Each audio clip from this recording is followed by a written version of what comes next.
Blog Talk Radio.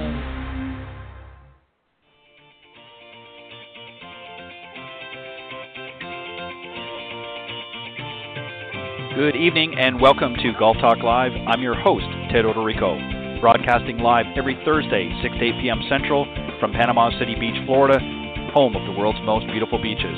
I want to take this opportunity to thank everyone for joining me on my weekly broadcast.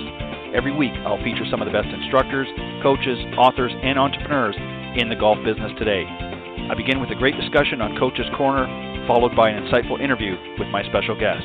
So let's get started by introducing tonight's Coach's Corner panel. All right, thank you everybody, and good evening, and I'm glad that you joined me tonight here on Golf Talk Live. I, of course, am your host, Ted Odorico, and we've got a great show for you tonight. We're going to be starting off here in just a moment or two with another very interesting round here on Coach's Corner panel and a couple of quick announcements preceding that. And then a little bit later on, I'm going to be joined by my very special guest tonight, Shella, who is the founder and president of SisterGolf, a very interesting business, and I'm going to be talking to her on the second half. So I hope you'll stick around for that as well. Just one quick announcement about the Coach's Corner segment tonight. There were going to be three guys on. Two of them are here. One, John Hughes, sends his apologies. Unfortunately, he's fortunately for him, unfortunately for us, he's still out in the lesson tee, and he's going to be there for a little bit longer, so he wasn't able to join us on the panel discussion tonight. But I know these two guys always bring their best, and we'll lift them up tonight anyways. But before I do that, I want to just remind everybody, again, we are live every Thursday evening from 6 to 8 p.m. Central here on the blogtalkradio.com network. And, of course, I'm going to give a quick plug, if you will, for our sponsor for the Coach's Corner panel. Of course, I'm talking about golfswing.com. They've been very generous in coming back again this season as the principal sponsor for the Coach's Corner panel segment. And let me just tell you a little bit about them, and then I'll bring the guys out for tonight's discussion. Golfswing.com, with its cutting-edge technology, have teamed up alongside some of the best golf instructors, coaches, and swing gurus in the business. Together, they have created one of the best video teaching and training online platforms in golf. So if you're ready to break 100, 90, 80, or even 70, then you want to join their online video academy and learn from some of the best. So join today, watch, practice, and improve your game. Very happy to have them back on board again this season, sponsoring the Coach's Corner panel. Great company. And after the show, I want you to go and visit golfswing.com and sign up for their online video academy. I guarantee there's some great video tips there. One of the guests on the Coach's Corner panel is one of the featured instructors, has literally hundreds of videos on their platform. You definitely want to check them out. And speaking of which, let me introduce the guys, and we'll get into tonight's Coach's Corner panel. First up, of course, is Pete Buchanan, founder, director of instruction, and owner of Plain Simple Golf, LLC, which, of course, houses the Plain Simple Golf Circuit and the Simple Swing Repeater Training Brace. And Pete, of course, has been teaching over the last 30-plus years, helping everybody in all different aspects of the game with his business. And he's one of my favorite panelists here on the Coach's Corner panel. Also, as I mentioned, an instructor with golfswing.com is, of course, John Decker, also a very good friend and a favorite here on the panel. He's a teaching professional at the New Albany Country Club, as well as I mentioned, an instructor with golfswing.com. In 2015, he was named the Southern Ohio Teacher of the Year, prior head instructor at the Grand Cypress Academy of Golf in Orlando, where he worked under top 100 instructors Fred Griffin and, of course, the late Phil Rogers. He's also authored a book, Golf is My Life, Glorifying God Through the Game, which has an accompanying Bible study, and he's also a great motivational speaker as well. So without any further ado, let me welcome the guys to the Coach's Corner panel tonight for our lively discussion, John Decker and Pete Buchanan. Welcome, guys. Thank you, Ted. Good to be here. Well, I appreciate it, guys, and as always, we'll get even with John a little bit later on. Of course, I'm talking about Hughes. We'll have a little fun maybe later on in the show, but only kidding, John. If you're tuning in later, we're just having some fun here. Always appreciate everything you bring, and as I've always said, business comes first. These guys give of their time freely, and I appreciate it very, very much. So when work calls, that comes first and foremost. So we're always glad to have them here, but those students obviously need his expertise that much more. So, guys, we're going to talk about tonight. I thought this would be an interesting thing, and this is sort of right up the wheelhouse, if you will, for instruction. We're going to talk about some of the factors involved in consistently making good contact with the golf ball. We always talk about the swing, and we always talk about the grip and things like that. But there's certain things that a lot of our amateurs struggle with. We're going to talk about a few of those things here tonight on the panel discussion. And Pete, if you don't mind, I'm going to start with you first, and then John, and then I'll, of course, flip the order. One of the things that we see a lot of times when we're working with our students is the fact of sort of moving off the ball vertically. And what I mean by that is if you're moving your body up and down. So to give you a quick example just so people can kind of visualize this in their mind, if you're swinging the club in your backswing, a lot of times people that move vertically, what they'll do is they'll actually, what we call in the industry a little bit, standing up on the ball or standing up in their backswing. And then as they come into their downswing, they have to come back down in order to meet the ball. So there's a lot of vertical movement. And I've seen, as I'm sure, Pete, you have, I've seen some students where, a little or very minute amount happens just by nature of the design of the body. But when you start seeing, 2 or 3 or 4 or even 6 inches of vertical movement, we got a problem. So talk a little bit about that. What are some things that you've seen, Pete, and what do you typically try to do to help students that have that as a problem? Well, first and foremost, for me, when I see those, it usually boils down to the posture and address. They put themselves in a setup position that's not balanced, and so they can't turn sufficiently. Otherwise, they would really lose their balance if they tried to turn. So they're pretty much going to stand up to try to sit up to where they feel they can balance their legs underneath them. And I mostly find it's ones that set with the weight way back on their heels. Or typically you'll have somebody who rounds the back over, who just leans way over the ball, but still with the weight back on their heels. So if they try to move laterally, they'll fall off balance. So the only way they can do is just go straight up and down, whether they move their shoulders more vertical or they just stand up. So I'm always looking first and foremost to get the posture right, I always call it the platform. So they can sit on a platform and that's balanced to begin with. And now we've got a great opportunity to get them to move from side to side versus too much up and down. And also what I would do in those that if I can't use the setup and then, the swing direction to help that, then I may take them over to the side. And I'm fortunate that we have a teaching tee that has all the uneven lies on it. And I'll put them with where the ball's actually above their feet to help them feel how they can, move a little bit more from side to side versus up and down. Because if they try to set back and move forward, they'll keep crashing into the hillside. So it'll help them to feel how they can get a little bit more rounded motion in their swing versus, moving too much up and down. So I'm a big proponent of looking at the address. Normally, I've always said, you've heard me say before, most amateurs miss-hit it before they ever hit it because they've set up to where they can't get it done in the first place. And so I'll look at the address position, especially the posture, to get them balanced to begin with, and now they have a good opportunity to make the right motion. Yeah, and well said, and that's a very interesting point. The other thing too, John, and I want to get you to talk a little bit about this as well, because Pete raised right from the get-go a very interesting point, and that is it all starts with the posture, and if the golfer is not in good posture, then a myriad of things are going to happen, and this is one of the byproducts is that vertical movement. And I think sometimes it's not even so much just necessarily the swing. I mean, I've seen things where people, from picking up the club, instead of swinging the club back in a fluid motion, they're actually picking it up into the backswing, and quite often that will pull them out of that posture. But I think the other thing, too, and I want you to just touch a little bit about this, is also their physical ability. A lot of times if they haven't stretched or warmed up properly, that's an area as well. So talk a little bit about that and some of the causes and some of the things that you like to try to do to help people stay in that proper posture. Well, first of all, Ted, thank you again for having me on Coach's Corner. And Pete, I'm looking forward to the show as always with you tonight. Pete brought up a lot of really good, he discussed a lot of the things that I look for. One is the weight distribution in the feet, making sure that you have the weight in the balls of your feet, proper knee flex.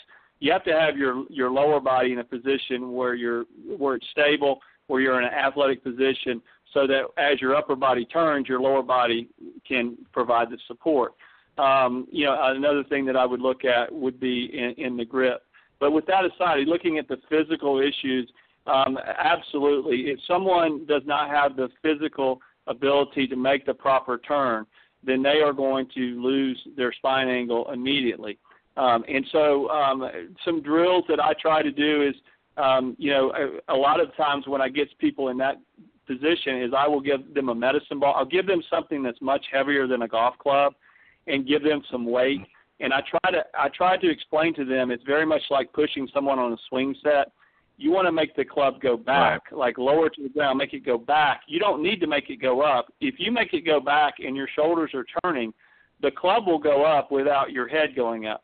But if you don't have the proper grip, if you don't have any momentum in the takeaway, and you just lift your arms and you don't have the physical fitness side of it, then absolutely you're going to lose your spine angle. And that's where I'm recommending more the TPI stuff. That's where you're doing, I'm trying to give them exercises where they don't even have a club in their hand. And I'm trying to, sometimes I'll put their head up against the wall and have them make some turns with a medicine ball, or I'll have them do some ball tosses to me to feel something heavier, so that it helps to keep them to, teach them how to maintain their spine angle, make it more of an athletic motion. Yeah, you're exactly right. And guys, this is something that a lot of amateurs, I've had a number of people over the years on the lesson tee that have fallen into every aspect of the category that we're talking about. And some of it has been just their physical limitations. Some of it is just, again, their poor setup, poor execution, if you will, of the golf swing, as I said, either picking up the club or doing something different.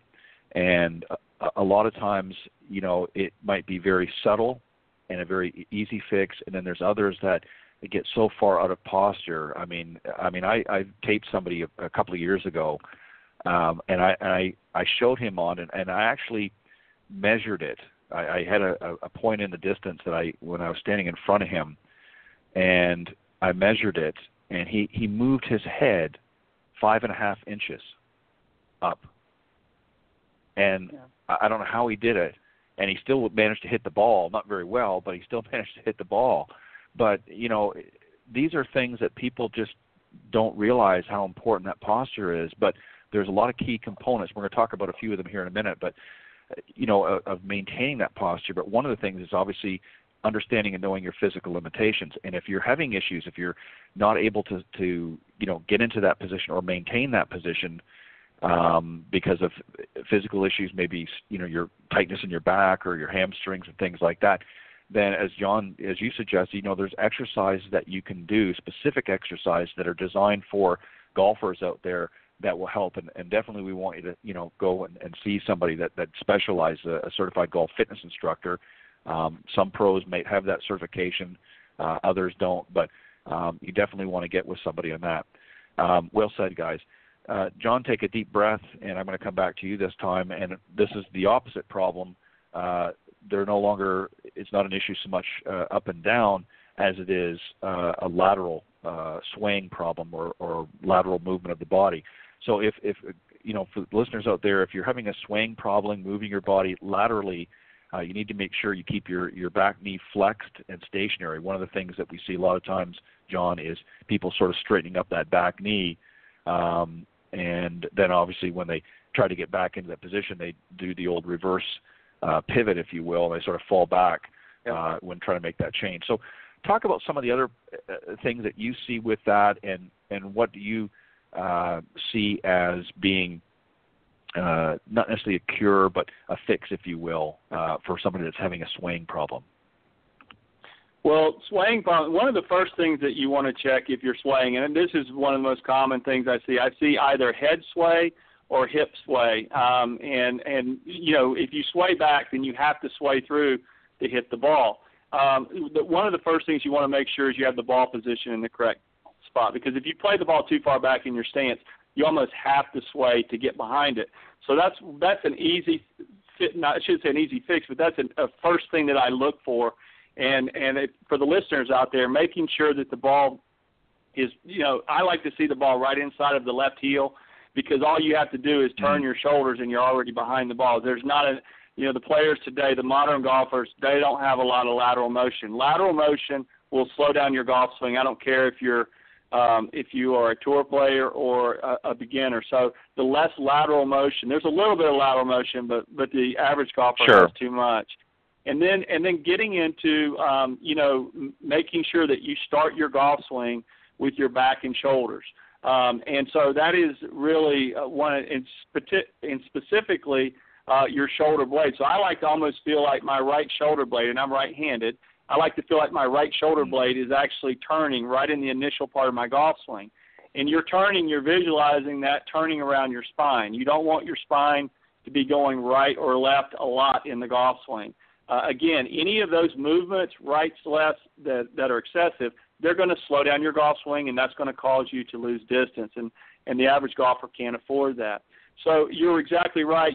Going back to what you were saying there, Ted, obviously the right knee, that's a function of having the weight in the balls of your feet. If you're back in your heels, like Pete was saying, then you're going to gravitate and move the wrong way if your weight, because there's not really many athletic sports that you play where you want to be in your heels.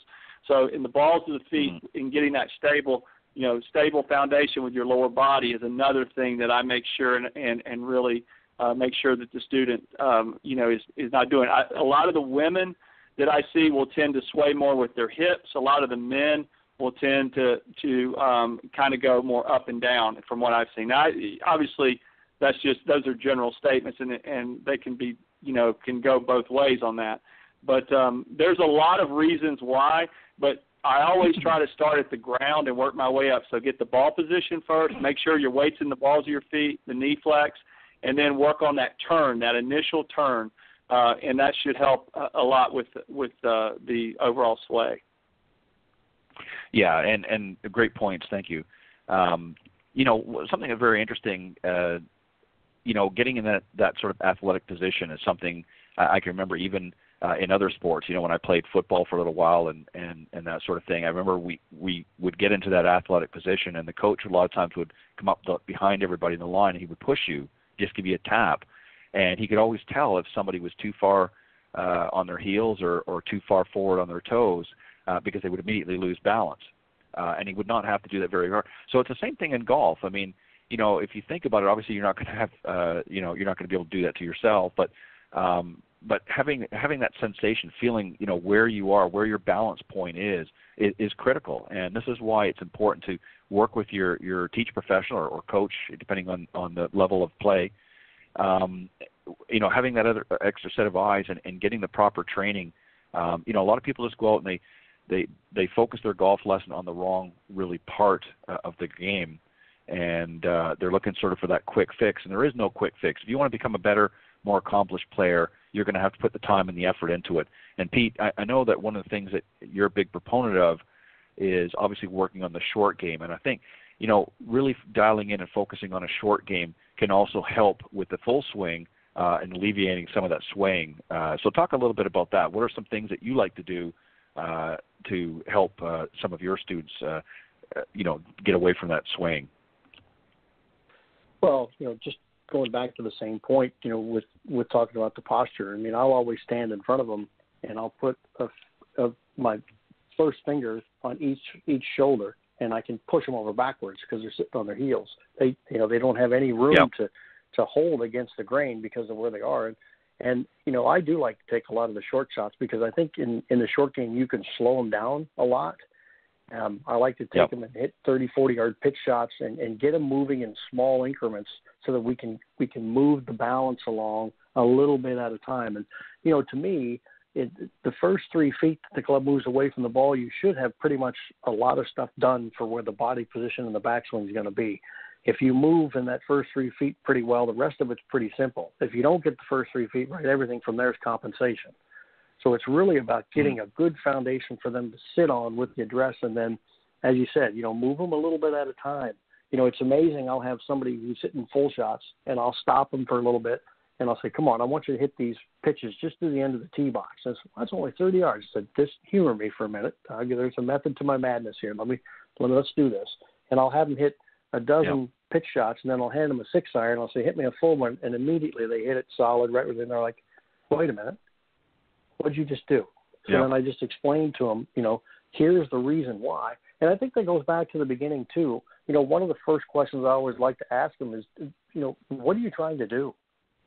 And see what their answers are. Because for the most part, a lot of them are struggling because they're not really understanding what they're trying to do in the first place. So I think a little bit of explanation on what's necessary can go a real long ways at getting them into a better setup position and alleviate a lot of these excessive movements that they have. Yeah, you're exactly right. Well said. And this is going to be a very simplistic way of putting it, but somebody said to me once, what did you do before you learned to walk? Well, you took baby steps. Before you really were able to walk as an adult, you took baby steps. And it's the same principle here. You learn the golf swing, not necessarily as the full swing, but in small components. And, if you can sort of master, if you will, those small components or small backswings or shorter swings, if you will, with your wedges and things like that, it's much easier to then graduate up to the full swing. So same thing as, when you're walking, you take those little steps first to learn how to walk, to get your balance, to get the right feeling, and then you progress, and next thing you know, you're walking miles. And it's the same thing with the golf game. If you learn, and this is why I think a lot of the teacher professionals out there try to get their students, and I know it's not always the most fun. Everybody wants to grab the big stick and get out there and belt them a mile. But that's why most teacher professionals will try to teach you the short game first, is they want you to get an understanding and a feel for the swing before they get you out there and belting it to the moon and back. And I think that's what we have to really instill into the students, is understanding that. And something else too, and I want to move on to the next point, and Pete, you can take a deep breath on this one. I remember watching Jack Nicklaus's, and this is dating myself, of course, but his video, Golf My Way, the original one. There was a Golf My Way too, and it was good as well, but the original one was very, very good. And there was something that he talked about very early on in that, and he said that when he comes out of, now obviously the seasons have extended now, they're a little bit longer than what they used to be, but in his heyday, if you will, they had an off season. And he said that one of the things, Pete, that he did when he came out of that off season was that he worked on the fundamentals. That was the first thing he did. He didn't get out there on the golf course and start playing. He worked on his fundamentals. That's how he warmed up. And obviously, I'm sure he did some things over the winter months, but primarily that's what he did. Talk a little bit about that. And I know you both don't need to do this because it's, you're just going to repeat yourself. But Pete, I want you to talk about that, about the grip and the stance and that sort of thing, about the importance of that, practicing those fundamentals, especially early in the season. Well, you're exactly right. First of all, Jack's series coach, Golf My Way, what a perfect title, because he's the only one that could play like that. So it was a perfect title for that series. It was some good information. But, the basic fundamentals are, I teach my students to do it all the time, not only when they're coming out of a winter season where they haven't played much, but to focus on those. But I always tell them, when you're warming up before you go to play, you're working your basic fundamentals. That's what you want to warm up. You want to make sure that those are there every time before you go to play around the golf. Get those fundamentals down, understand what they are, and move and warm up the things that you're going to be using to play golf today. So let's think about that. How many putts are you going to have? How many chips are you going to have? How many pitches are you going to have? Those have to be included in this warm-up because that's part of what you're going to be using. But the basic fundamentals, learn to hold it the right way and repeat that. Start with a grip. Grip the club properly first. Aim it where you're trying to go. Stand to it so that you've got your body aligned to where you can swing it in the right place, and set up with the posture so that you can move yourself into the right position. So, the address position, I always say, is that's the easy one. You can learn that because you haven't done anything yet. You're not moving yet. You can learn to hold it, aim it, set up to it, and get your posture right. and then you've got to move. But if you don't take the time to get that first fundamental setup right, well, the rest of it's a moot point because you can't get it done the way you want to get it done. So the fundamentals of the setup are extremely important, and they need to be put into a routine so they can repeat them. You know, going back to when you were talking about consistent contact, well, if you can't repeat your address, you're never going to repeat your impact. So you have to repeat the address to get yourself set up the proper way, and also set up for what you're trying to do. Because sometimes, you know, you might want to hit a little bit different shot. Now you got to think, okay, what am I trying to do? What kind of contact do I have to have? How do I set up to get it? So it goes right back to the fundamentals of setting yourself up to produce the type of shot you're trying to get. Yeah, and that's a great point too. And that's really what I was trying to get at, you know, when I mentioned about, you know, Jack, is this was something, and you're exactly right, it's not just something for, you know, when you first come out of a winter thaw, if you will.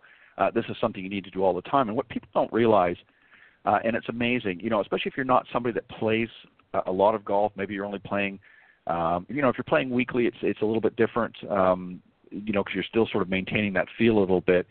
But if you're somebody that maybe only plays a couple times a month, you would be surprised that very, very subtle changes, whether it be in your grip or your stance or posture, how it can affect your overall game. And if you're not practicing those fundamentals, you're just coming out once or twice a month or maybe even a half a dozen times in a season, and you're not practicing those fundamentals because you're not playing very much, it's very easy. You know, one day you might be out there and your grip's great, and the next time it's a little weaker or maybe it's a little stronger, and you're suddenly getting frustrated, John, because you're suddenly making all these different changes, trying to combat, figure out why am I not hitting the ball as well as I did, you know, 2 weeks ago. Talk about that. What do you do when you're dealing with a player that's not playing, you know, necessarily every week? How do you instill them the importance of at least, you know, in between those times that you're playing to be working on the fundamentals? Well, that's a great question, because obviously the biggest problem that I have with a lot of my students is they consider the lesson to be practice. And I try to explain to them, when you come to take a lesson with me, whatever it is we work on, if it's some you know, it could be the grip or the ball position or distance from the ball, whatever it is, you need to practice it, you know, because they'll set up okay, we'll see you next, you know, Wednesday at 3:00.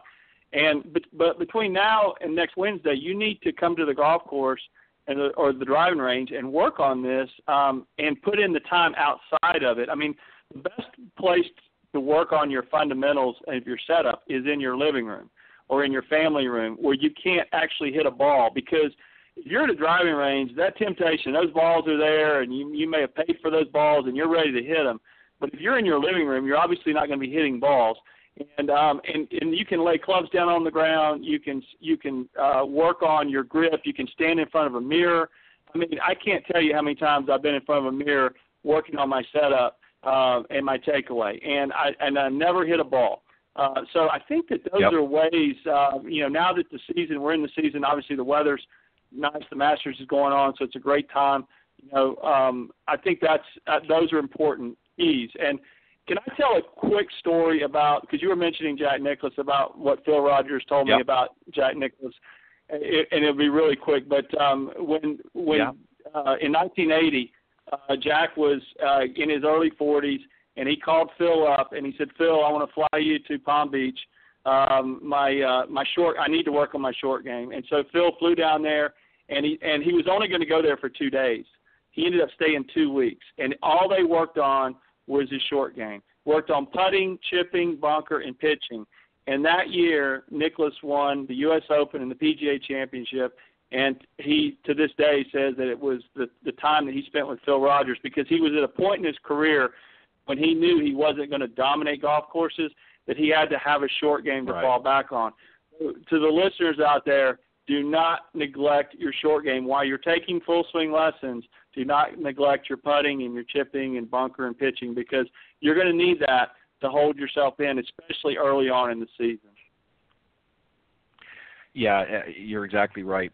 And you know, that's an interesting, you know, point too, that, pardon me, that, you know, a lot of our club golfers and our recreation golfers out there, they wonder why they're never improving. And I'm like you, John. I get people sometimes, not as much anymore, because most of the corporate people that I work with now know better than to say that, well, this is, this lesson here is my practice, because I'll make them practice.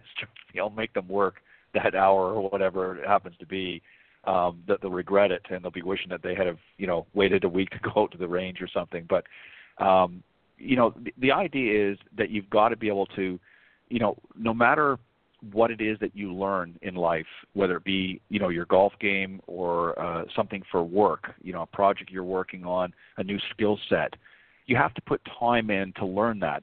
If you're somebody that's not that proficient in computers, if somebody showed you, how to use a certain program today, some people can certainly adapt very quickly, but most people need to play around with it and do things. Well, it's the same thing with your golf game. When the instructor is showing you tips or techniques that are going to help improve certain areas of your game, then you need to go out and practice those areas that you've been taught, because if you don't, it's just literally going to go in one ear and out the other. So these are things that I think that are very common sense, if you will, for the group of us here, because we live it day in, day out. But for a lot of our amateurs, I just don't think they get it sometimes, and it's very difficult to try and say to them, hey, if you really want to get better, you're going to have to put that time in. And it's amazing that when they actually do put some time in, they start to see that improvement. They're thinking, hey, you know what, there's something to this. So, if you're listening out there, any of the things that we tell you on the show will certainly help improve your game, but it has limitations. If you're not willing to go out and work on these things, then it doesn't matter. I don't care how long they've been in the business or what level of instructor they are. If you're not willing to put the time and effort in to work on some of these different skills and different tips and pointers that we're giving you here on the show, then you're never going to be a better golfer, and you're just going to continue to be challenged with the same struggles and so forth. I think we're back. John, you take a deep breath. You already mentioned this a little bit, so I'm going to kind of skip past it, but you talked about ball position. This is a big one, too, that I think a lot of people get confused with. They play it a lot of times too far back in their stance, and then they're either kind of chopping down at the ball, or they've got it way too far forward for the club in hand. Obviously, your driver, you're going to have it a little further forward, but your irons, if you get it too far forward, then you're kind of reaching for the ball, and that creates a whole myriad of issues. So I don't want to get too much of, John, if you have any quick comments you want to make about the ball position, go ahead, and then I've got another question for you. Well, I just basically, if you're a right-handed golfer, it's going to be right, like a lot of times your golf, the logo on your shirt will be on the left-hand side where your left pocket is. It's just right inside of the left heel. I'm pretty much, the way I was taught, the ball position really shouldn't change that much. What changes is your distance from the ball, obviously your club, and then the width of your stance. Longer club, wider stance, a shorter club, a more narrow stance. Right. But if you're moving the ball position around a lot, you're making golf a lot more difficult than it really needs to be, in my opinion. Yeah, I agree. And one quick note, and then I want to ask you the next question. Sure. You can make subtle movements of the ball. I mean, obviously, now there are other things that you can do as well, but some players, especially older players that I remember on the PGA Tour, would maybe move it back slightly if they wanted to hit it a little lower, or sometimes if they wanted to get a little height. And there's nothing wrong with that subtle movements. Might be half a ball or even less in some cases, depending on what their ultimate goal is. But when you start moving at 2 or 3 ball positions back, or even 2 or 3 forward, that's a big difference. And really, you need to find where the bottom of your swing arc is to understand where the ball position is. Because, again, where you're clipping the grass, that ball needs to be slightly back of that, so that when you're hitting it, you're compressing the ball first. And a lot of players do the opposite. They move it too far forward. But the question I want to have talk to you a little bit, or get you to talk a little bit more detail about, and this is one that you don't really hear a lot of people, even golf pros, and that is golf ball compression. There is a difference. Not all balls are created equally. We have everything right up to 100, 90, 80, and et cetera. Obviously, the higher the number, the harder the ball, and the less compression. Talk a little bit about how that affects, and obviously the different type of player why it's important for them to pay attention when they go out and buy their, the next, box or whatever of golf balls, why they need to pay particular attention to the compression of that golf ball, because it makes a difference to the type of player that they are. So tell them a little bit about that. Yeah, I think that this is a great question, and obviously I know price is something that a lot of people consider, especially if you're the type of golfer and you're losing 6 or 7 golf balls every time you go out and play golf. Spending $50 on a dozen balls it can add up pretty fast. As far as the compressions go, a lot of it has to do. The first thing I look at is your swing speed. You do not, if you have a slower swing speed, do not want to be playing a ball with like 100 compression, which is what the tour players are going to be playing with, and there's different depending on what ball manufacturer you go with, there's different names and different different brands of those. But with the compression, a lower compression, something like in the 80, 90 range for a slower swing speed is the way to go. If you're a better player or a lower handicap player, obviously a higher compression ball, then you want to look at your spin rates. Do you, like, for example, if you put a lot of spin on the ball, which will make your ball curve, that's something I'm always fighting with my driver. I tend to spin it too much when I'm not swinging well.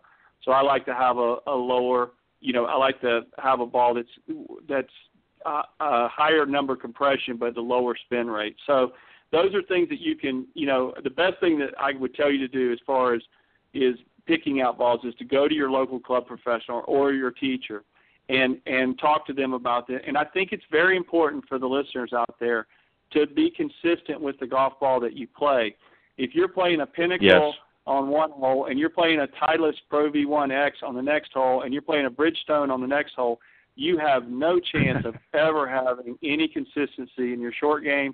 Your putting is going to be horrible, and you're going to really struggle. And you're going to go, wow, I hit this one ball and it rolls forever, and I hit this other ball and I get no distance out of it. So it's important that whatever ball you choose, try your best to not only use that one ball, because there is a one ball rule in effect, but if you're out playing recreational golf, resist the temptation to just find whatever or play whatever ball you find in the lake.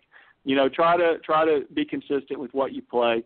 If you're just out horsing around or just hitting balls, you're just playing a few holes here or there, then it's not as big of a deal. But if you're out and you're really trying to play better golf, playing with one golf ball is very important. Yeah, you're exactly right, and that was one of the reasons why I wanted to throw that in, because all of these things that we're talking about here tonight really, when people understand, things about ball compression and lateral and vertical movement and sways and things like that, it helps people when they understand what it is they're doing wrong, or if they're not choosing the right equipment or the right golf ball. Pete, an example, John already touched on this a little bit, but, backspin and side spin, how much is too much? Obviously there's situations where ideally it would be great to curve the ball a little bit. Some pros maybe favor a fade a little bit, like Nicholas did, or other pros maybe favor a draw a little bit. And then there's those out there that get a big old hook and a big old slice, and they say, well, I get plenty of curvature, I'm just not getting the ball up in the air. So talk a little bit about that. John's touched on the compression, but obviously it factors as well about spin and so forth. So when you're working with your students, do you talk to them about this type of thing, about choosing the right golf ball for their particular game? Do you advise them? Obviously they're going to go out and buy out of their wallet whatever they want to buy, but do you try to encourage them or give them some pointers on ball selection as well? Well, no question. The one question I always get a lot from, and usually comes from the higher handicappers, is they always say, well, I want a ball that, I can spin enough to back up on the green. And I said, well, you curve it so much right now, you don't want a ball that's going to spin any more than that. Because you will side spin and back spin, it still spins. So your ball curves so far offline, you might want a ball that doesn't spin as much. And, I also ask them, too, when they're talking about backing the ball up, I said, well, you don't quite hit it far enough forward yet, so let's worry about that first. And then maybe down the line we can worry about backing the ball up. But, spin rates are are important. I mean, you don't want it to overspin too much. A lot of times with the driver, it'll climb too much and then won't get any carry out of it. But yeah, there are definitely with the different brands and different types of golf balls, it's, there's club fitting and there's ball fitting. And I'm a big proponent of that. I think they should find a ball that really fits what they're trying to do. And as John said, what a great point is, play with the same ball all the time. You can't get any consistent movement on your short shots if you keep changing balls. It's just not going to work. So, I used to tease my students a lot when they say, "What balls do you play?" I said, "I play the ones I find. They're the least expensive." And I'm just teasing them. But, it's tempting to do that. But, you really want to find a ball that really fits your game, one that, it gets the right spin for what you're trying to do, for the shot shapes you're trying to make. Me, as we've talked enough, I'm trying to hit the thing straight, so I don't want a ball that spins very much.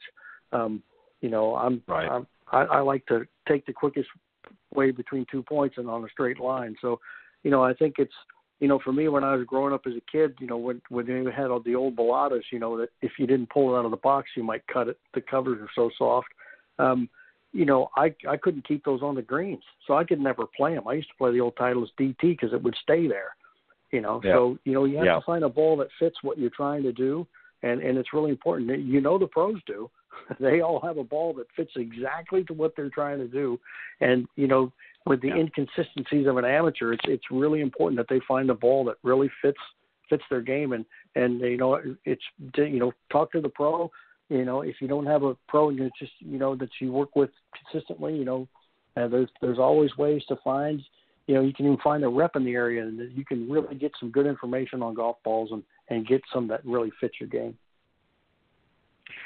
Yeah, well said. And, the other thing too, guys, is, as Pete was just mentioning, sometimes there are folks out there that maybe aren't working with a professional week in, week out and maybe just go and take lessons occasionally. But if you've mastered the ability to read, and especially with technology today, you can go online and give you an example, Golf Digest and obviously some of the other magazines every year usually comes out with equipment testing and so forth. And even though I know you need to try it yourself, but they will give you some general information as a guide. Now, that doesn't mean that necessarily that's going to be the right one for you, but they'll test a lot of different golf balls, and they'll tell you what happened. They'll use a variety of different handicapped players. So you might have a higher handicap, a lower handicap individual, and you get an idea of their club head speed, and you may fall into one of those categories. And, you can read that information and then, make a little bit more, and again, go and talk to your local club pro or teacher professional and, get some feedback from them. So you can do a little homework, a little research yourself, I think goes a long way as well. Because, guys, it's very daunting for a lot of players, even for us nowadays. When you walk into a pro shop or you walk into some of even the big box stores and you go into the golf section and, it's just wall after wall after wall of golf balls. And, obviously if you're somebody that's played for any length of time, you kind of, and I'm like you, Pete, I used to play the Titleist DT for years and years. And some of my friends back home, that I would play with were not real good golfers. So I would always keep a few sleeves of some not so good golf balls in there because, at the beginning of the round, we would sort of compare and say, well, what ball are you playing or what ball you're playing? And a couple of my friends said, well, whatever's in Ted's bag. So I always had to keep a few sleeves of cheap balls in there because I didn't want them taking my good Titleist balls. But, right. All kidding aside, you've got to be able to understand that information. And as both of you pointed out, once you kind of get fitted for the proper golf equipment, meaning clubs and so forth, you also need to get fitted for the right ball for you. Because again, if you're playing, as you mentioned, if you're playing something that's 100 compression and your swing speed's 85 miles an hour, you're going to have a tough time. And conversely, if you're even if you're playing your swing speed is, maybe 100 plus and you're playing an 80 compression golf ball, that's going to give you some difficulties as well. So there's a lot of thought that needs to go in this. But the bottom line is this, guys, is if we want to become better players and better ball strikers and make more solid contact, the things that we talked about tonight is a good start. Now, there are other factors as well, and we can get into those another time, but I want to give each of you an opportunity to do some closing thoughts on what we're talking about here tonight, and then I'll give you a moment or two to let the folks, as we wrap up, let the folks know how they can get a hold of you. But, John, I'm going to let you start off. Just some final thoughts, being a better ball striker, more consistent ball striker, you can use some of the things we talked about, or maybe if you've got some others that you want to throw in there, by all means, and then Pete, I'll let you do the same. And Ted, do you want me to just close out everything, or are we going to come back on that? You can. No. We'll come back on. Yeah, we'll come back on the other. I just want to make sure. One of the drills that I love to teach, and I meant to talk about this earlier and I forgot, is a drill, and I've got it on one of my YouTube videos. It's where you take like a pitching wedge or a 9-iron. You take your right leg and you cross it over your left leg, and then you kind of bend your knees, and then you go ahead and put the ball right between your feet, and you just hit shots with your legs crossed like that. Or you can put your feet together. And if you're a student who's swaying, if you tend to one time hit the ball, and then the next time you hit 6 or 8 inches behind the ball, and one time you hit it fat, one time you hit it thin, you're most likely moving around extra. So if you'll put your feet together or cross your legs and hit balls, small shots, not trying to hit it more than 70 or 80 yards, your contact will improve immediately, and you will be amazed with that little drill, how consistent your ball striking will be this year. And just make sure and do it with a short iron. Yeah, I agree. That's a great drill, and a key point that you mentioned there that people have to understand as well. When you've got your feet together like that, you're not taking a full swing. It might be a half swing, 3/4 maximum. Even then, that's pushing a little bit because you're going to lose balance for sure, because you're going to have to, in order to be able to get the club up that high, in most cases, unless you're very, very flexible, you're going to end up losing your balance. You're going to actually have some body movement involved. And so I agree with that. I think that's a great drill. Pete, what about you? What are some things other than, you can certainly wrap up what we talked about here tonight, but maybe some other things as well to really help your students with some solid contact? I think first and foremost, you have to repeat your practice, and your practice has to have a purpose.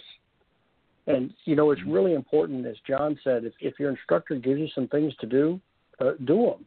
You need to do those before you come back, because otherwise you're really not, getting yourself down the road. But I think you have to be consistent in your process of what you're doing when you go to practice, consistent in your setups. One of the things I like to use, as John was talking about with a drill, I call it the wall-to-wall drill. So it's about when you take the club back, if there was a wall behind you, if the club was flat up against the wall, you stop at that position so the club head's not further down towards the fairway, and you swing it in that length on either side. And I have them do a bunch of pitch shots to where I keep the swing length the same, but I keep changing the distance. So they have to control how fast they swing the club, but the length stays the same all the time. Right. It's a great drill to really consistently work on controlling the golf club. And I think that's really, really important. And I think them understanding the relationship between their arms and the club is vital to consistent contact. If you don't understand how the club and your arms have to work together, you can move the body perfectly, but if you don't have your hands and arms and that club working, you're still not going to hit consistent golf shots. So you need to understand the relationship between the arms and the club too, as well as the body giving you a position of balance to help you. But I really think, consistency is a big one. Do the same things over and over again. And, I know a lot of my players, they get tired of me telling them the same things over and over. And I keep telling them, well, if you'd learn it, we could move on to something else. But I'm going to keep telling you this until you get it. So, we have to keep working on the same things, but, they just continually get better. But it's a reminder for them to stay consistent and to always make sure there's a purpose to what they're doing. Right. Well said. Just a couple things. One of the practice drills that I always really like to do, and I like to do this myself because, we all fall into these traps. I don't care how long you've been playing and, how good of an instructor you are. We all, again, sometimes if we haven't been out for a little while, we get a little rusty and things. One of the drills that I always liked was the split hand drill for a number of reasons. It obviously helped me make good, solid contact, but it also helped me understand how the hands and the arms rotate properly through the swing. And that's something that a lot of times when people take their normal grips, if they're not a very good or accomplished player, a lot of times they'll start getting all over the place. And that split hand grip a lot of times will help them make the proper transition. Obviously, if there's other things that are askew in their swing, that's not going to cure that. But that kind of gives them a proper feeling of a good release. And I always like that myself. Whenever I got a little bit sketchy with my game, I would go back to that drill. That was the one that I always really enjoyed doing. And the other thing, too, that I want to mention, and this is just going back to something I said a few moments back, the reason why I brought Jack Nicklaus into the fold is not just because, he was probably my favorite player, but, if you consider the caliber of golfer that he was, how many majors he won, how many tournaments he won worldwide, if a man like Jack Nicklaus gets out and practices all different aspects of his game, then that only goes to prove that you and I need to do the same thing. So for you listeners out there that think, well, I don't need to do that, or I just don't have time for that. Well, if Jack Nicklaus had said that, I guarantee you he wouldn't have won the majors that he did.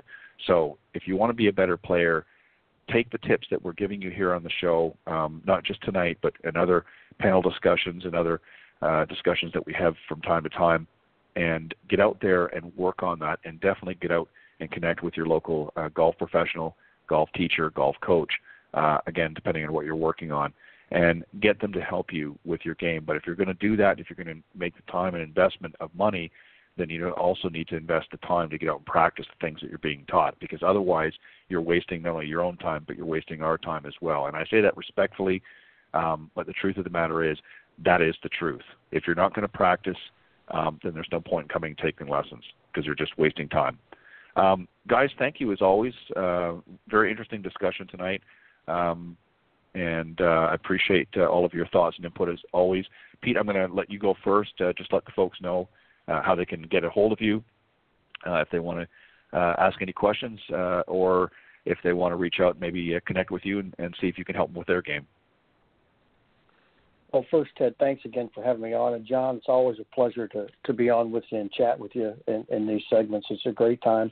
They can reach me at plainsimplegolf.com. That's Plane, plainsimplegolf.com. All my social media connections are out there. Facebook, Instagram, LinkedIn, Twitter, they're all there. So they can definitely get the contact info that's there. And ask any questions that they have. You can contact there. There's a space at the bottom. You can not only send me your information, but you can ask questions too. So if there's anything you're interested in, and anything that I'm doing that you see and you want to know about, don't hesitate. I'm always available to answer questions, and I like doing that. And so, as we talked about, Ted, I have a big online program. So, I mean, I got players all over the place. So, they can get to me, and I can get back to them really quickly, and it's a great way to work. So don't hesitate if you're not in the same area to reach out, because we can definitely do some work together. Yeah, and that I was actually going to mention that very quickly. That is something that, in today's game and instruction, you don't necessarily have to be even in the same state. You don't even have to be in the same country. So if you're listening out there from wherever you may be, and a lot of great coaches like Pete and others out there have an online presence. And I'm not just talking about watching their videos. I mean, those are great too, but actually have the ability to connect with you and actually help your golf game, even if you're not living in the same area as they do. So take advantage of that. That's what it's there for. That's how you use technology properly, is you connect with people and that have a vested interest in helping you become a better player. So reach out to Pete through his social media, and he'll help walk you through the program. John, how can folks reach out to you, and anything that you want to add?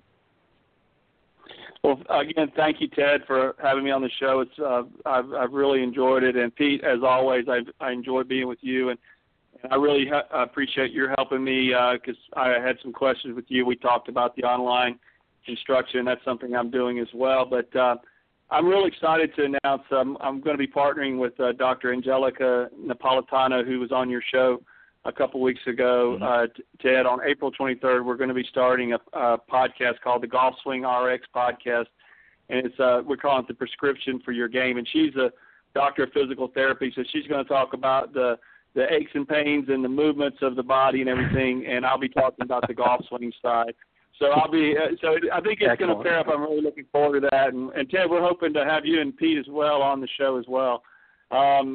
If you want to reach out to me it can be through Facebook as John Decker Golf Instruction, and I spell my first name Jon. I'm on Twitter, Instagram, LinkedIn, and YouTube as well. And as you mentioned earlier, I'm on golfswing.com/John Decker.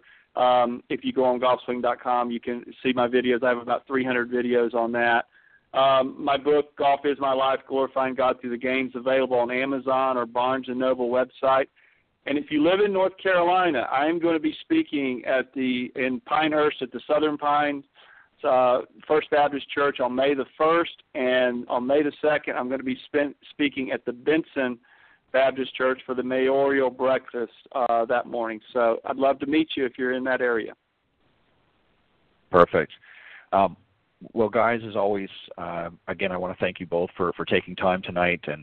And again, regrettably, John Hughes wasn't able to join us tonight, but certainly understandable, and we look forward to having him join us again. And I just want to very quickly, before I let both of you go, and if you want to certainly make any final comments, by all means. But I just wanted to sort of pay respect, if you will, to a woman who meant a lot to the game of golf. Of course, I'm talking about Marilyn Smith, who was one of the original founders of the LPGA, along with many others. In fact, she was one of 13 of the original founders of the LPGA, which is the Ladies Professional Golf Association. Passed away here just a few days ago at the age of 89, and she was truly an ambassador of the game. I had the honor and pleasure, along with my good friend and partner, LPGA professional Cindy Miller, of speaking with her on the Women of Golf show, which is the other show I do on Tuesday mornings last season, and really enjoyed having her on and hearing some of the great stories. Of course, she has a wonderful foundation where she does so many things to give back and to the game and that, and she was just really one of the originals to spearhead the golf game. And you know, one of the things I hope, particularly for ladies out there that are listening, Google Marilyn Smith, and it's spelled MARILYNN, not one N, Smith, of course. Just put LPGA and you'll get her for sure. And really look at some of the accomplishments that she did, because really most of the young ladies, in fact, all of the young ladies that are out in the LPGA today and various different tours and feeder tours and things like that, owe a lot of gratitude to the things that she did and the others, of course, and helping to get women into golf and to the level that they're at now. So it's because of women like Marilyn Smith that you're out there enjoying this great game. So I hope that you'll take the time to visit some of the great articles that have been written out about her over the years, and just some of the great links, and just, you know, avail yourself, of just who Marilyn Smith was, because she was a great lady, and she'll be sadly missed by many in this industry. So I just want to mention that. And John and Pete, if you want to, you know, if there's anything you want to add or say, by all means, go ahead. Well, I would like to say that, you know, it's first of all, Ted, that was very well said, and the pioneers, the LPGA and the way it's grown. Obviously, the game of golf owes her a lot, and we pray that her and her family, we wish them nothing but the best. Right. Well said. Yeah, I just echo what John said. You know, it's people like that we need to continue to have, you know, coming up and following in the footsteps to really keep this game going and to make it what it is. So, you know, prayers out to their family.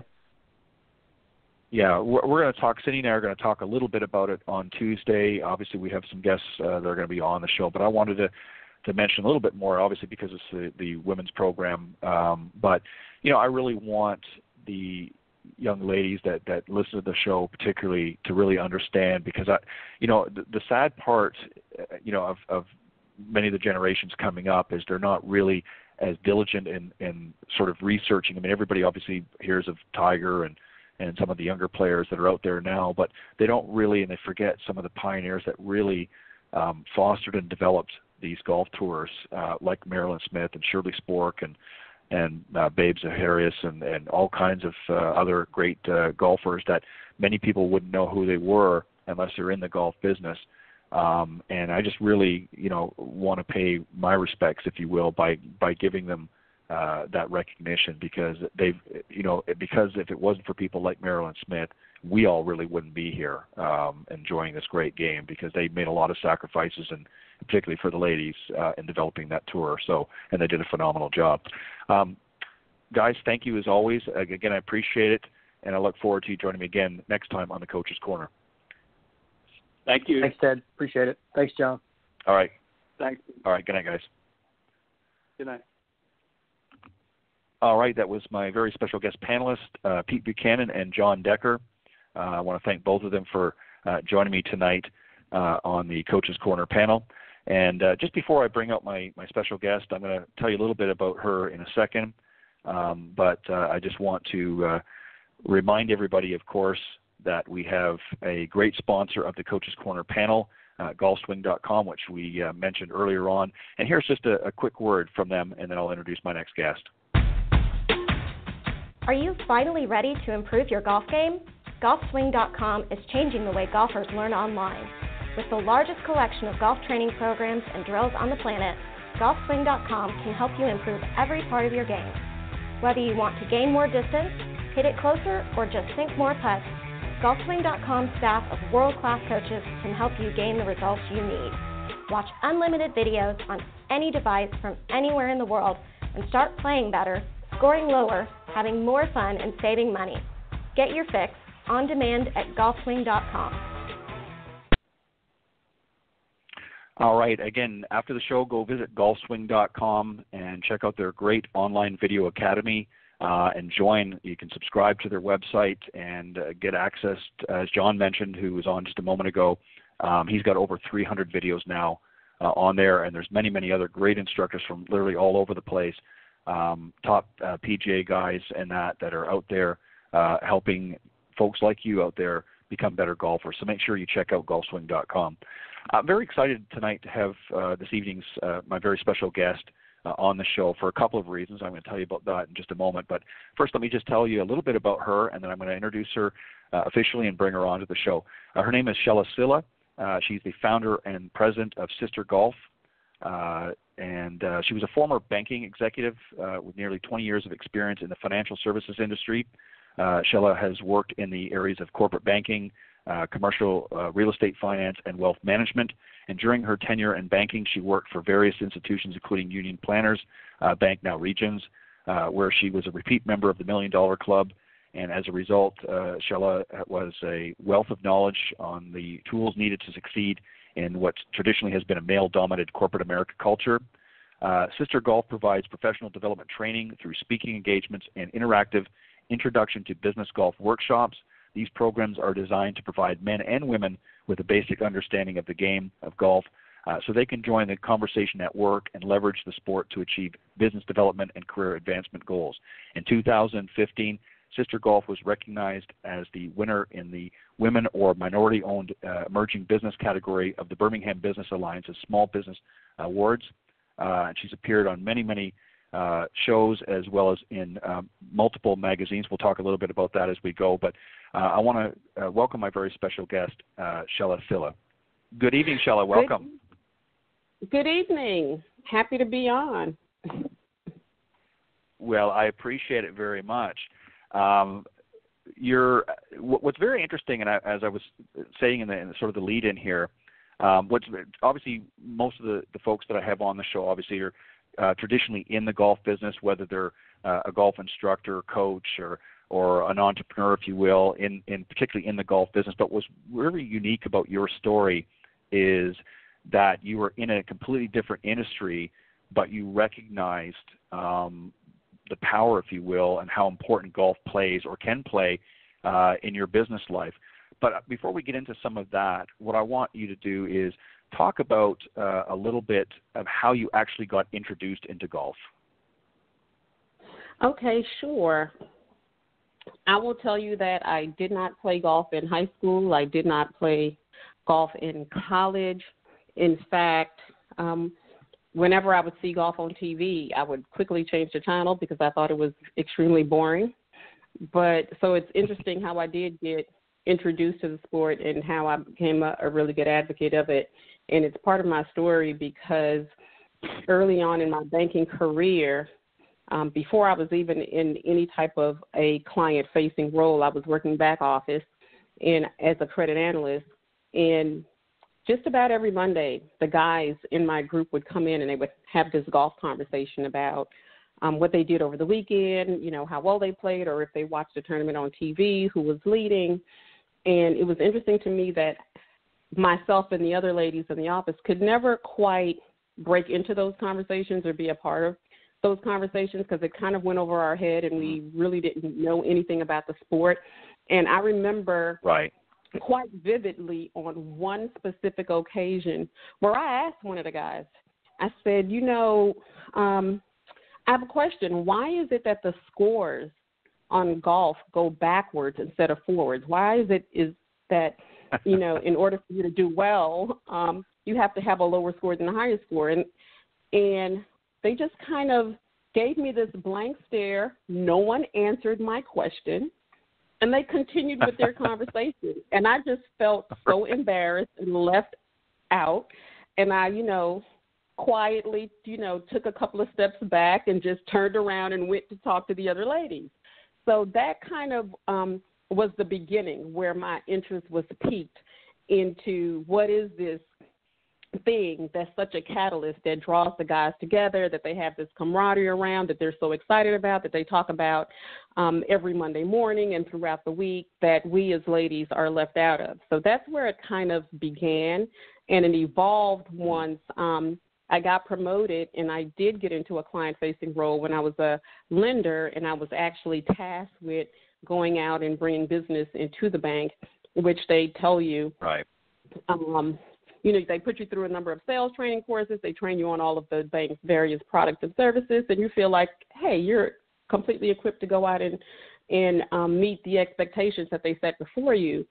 And as I embarked upon that journey, I found it to be a lot more difficult than I had originally thought it was going to be, and quickly learned that people do business with who they know, like, and trust. And although I was doing all of the networking things that was required of me, it was still difficult to cultivate those relationships necessary to bring over the large size deals that I was tasked with bringing. And while I was going through all of that, one thing I was noticing was I'm doing all of this hard work, but I had colleagues and coworkers who were all male who were leaving to go play golf every day at 3 p.m. And they were making getting the deals look easy. So we'd have our monthly sales meetings, and they would throw everybody's scores up on. When I say scores, you know, did you meet your monthly production loan goals? And they were exceeding it and making it easy. And so finally I approached one of the top performers, and I said, hey, look, you know, I really need some help. I'm struggling here.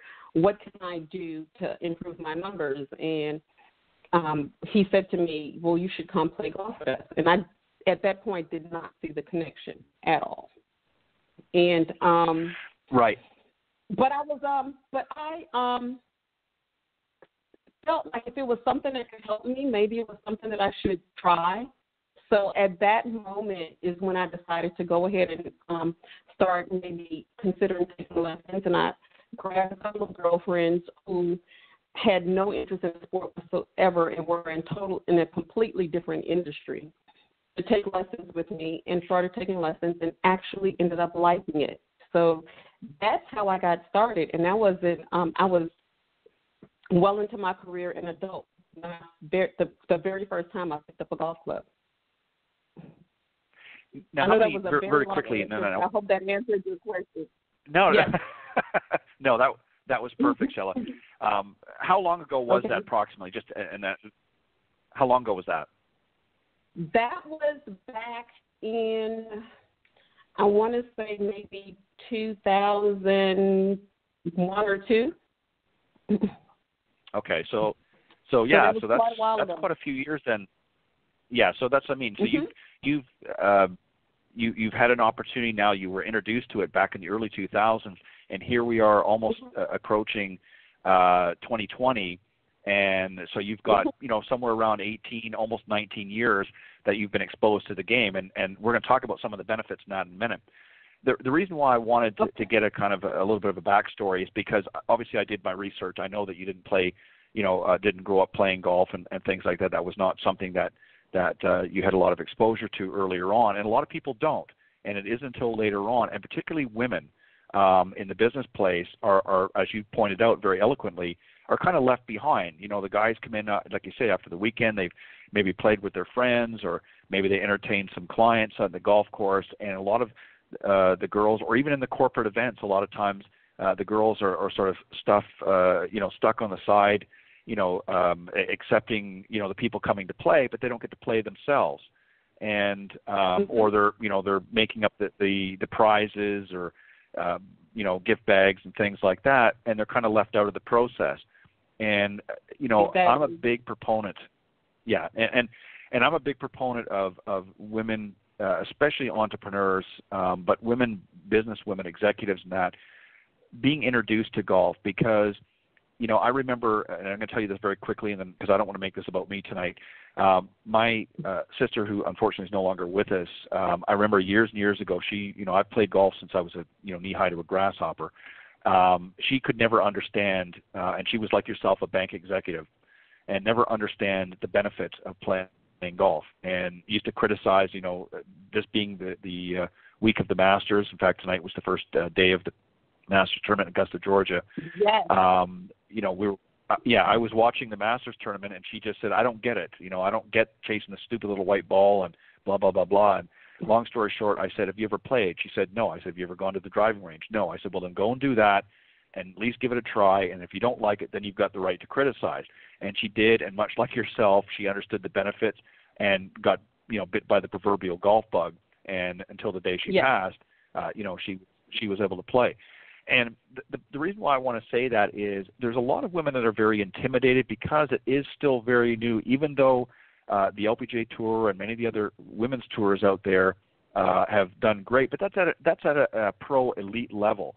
But for the average working woman out there, there are many benefits. And I want you to maybe talk a little bit about some of the benefits that you've discovered very early on, and some of the things that golf doors that has opened up for you, not just with clients, but open up in general for you.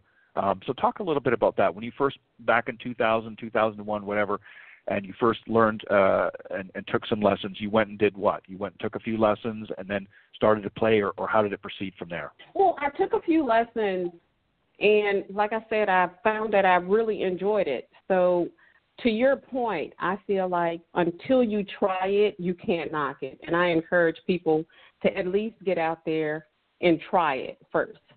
So I tried it. I enjoyed it. And the conversation that then took place when I spoke to colleagues or comrades or anyone else who played the game was I was excited about it. So I would tell them that I took lessons. And it was like, oh, really great.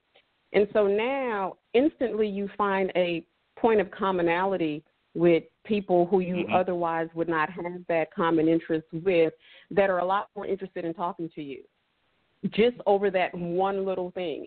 And you immediately realize that golf is like this exclusive membership. I remember back in the day there was the American Express commercial membership has its privileges. And it was kind of like that. Automatically you're included in this special little club, so to speak, just by virtue of the fact that you play or that you've given it a try. So immediately it gave me a sense of a better connection with my colleagues that did play, and I can now participate a little bit more in the conversations that were taking place. You're viewed differently, especially being a woman that is interested in the sport or who plays the sport. For whatever reason, it gives you an immediate, whether deserved or not, amount of credibility and respect.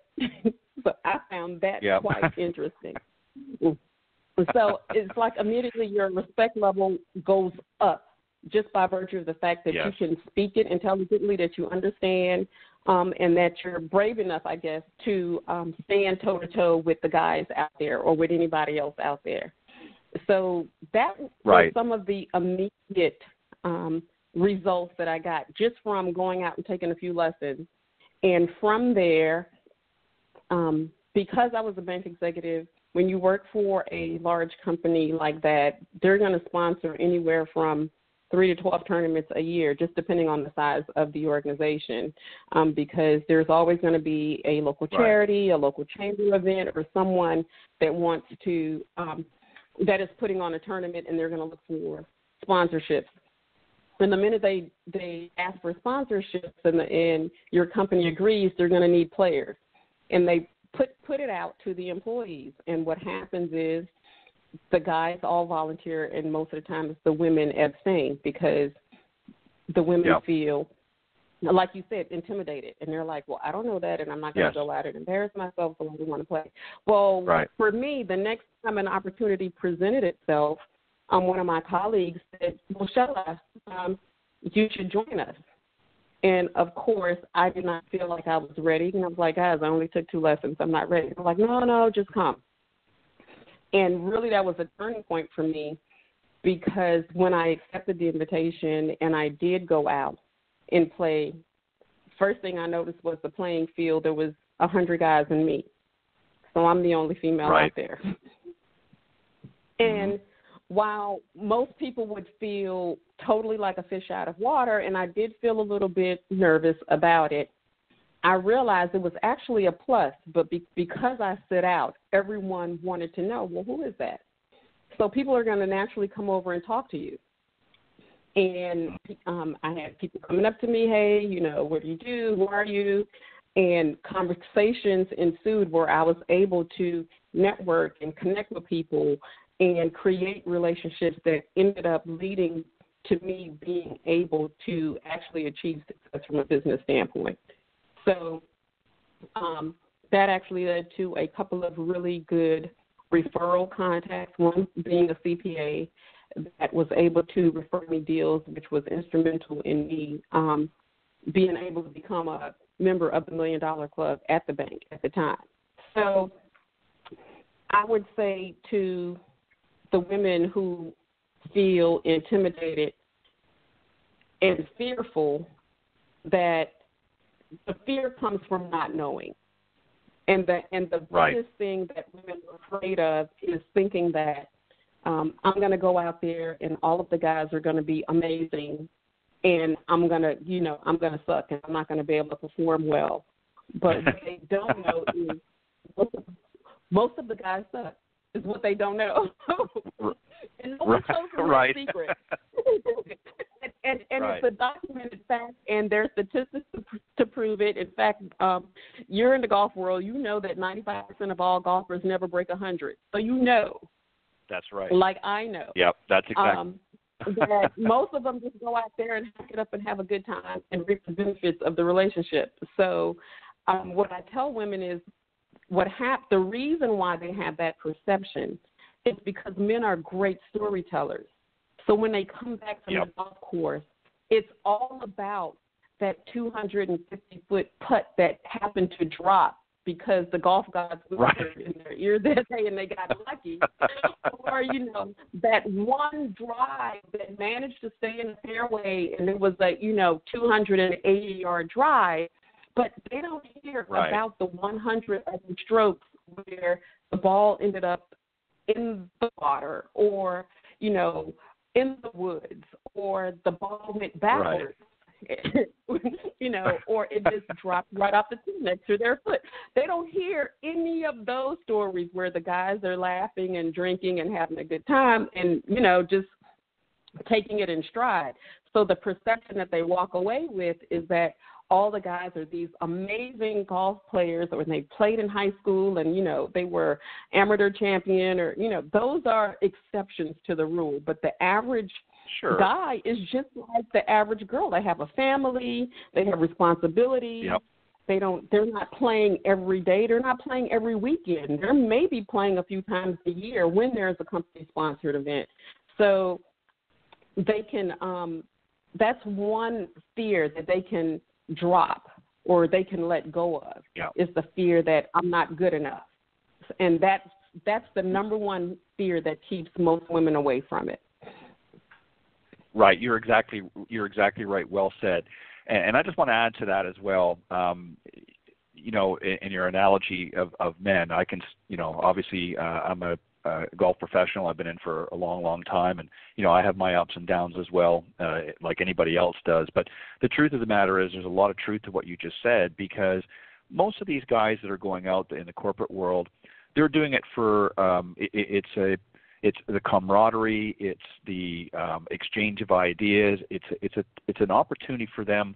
In a corporate event, as an example, it's a great way for them to network. They get out there, and what better way? I mean, I don't care how proficient you are in sales. There's only so much information and so much you can learn about a client in a 20-minute sales call or a 10-minute sales call. But if you've got somebody's attention for 4 or 4.5 hours on a golf course, you get to know a little bit about them personally. You get to see how they handle themselves out in the golf course. Do they cheat? They use what we call the old foot wedge, where if the ball's not in a good lie, they kind of kick it up the fairway, or they're playing somebody else's ball because they hit theirs, like you said, in the woods or something, and they found a ball on the side. Oh, here's my ball. Yes, we do cheat. Some men do. I don't, but obviously I'm in a profession. But a lot of the amateur men out there, they do, and they kibitz a little bit, and they they tease one another and things like that, and that's part of the fun.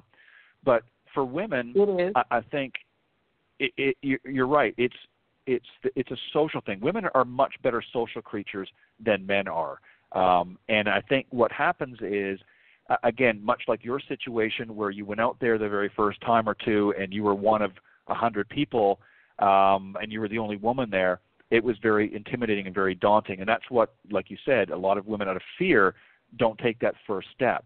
And the truth of the matter is, men really don't care if you're a great golfer. But the fact that you can join the conversation, as you said, and understand what it is they're talking about on some level. You don't even have to be necessarily at their level yet, but at some level you can join the conversation. Now you're part of that group. You're part of that exclusive club, if you will. And if you do not do it, I'm telling you, and you know this yourself from doing it nearly 20 years, if you do not step out and take that chance as a businesswoman in today's market, you will fall behind. Now, obviously, there are some businesses that maybe don't, maybe don't benefit as much. But for the most part, if as a woman executive or a woman entrepreneur, if you get out there and take some lessons and learn to play this game, there's a reason why golf has always been considered the number one business tool of anything. I don't care what books you read, what courses you take, golf is considered, and it's because of the opportunities and the advancements that it can make. Some of the wealthiest people on earth play golf. They may not be very good at it, but they play golf because that's where the deals are. More deals are done on golf courses than virtually anywhere else.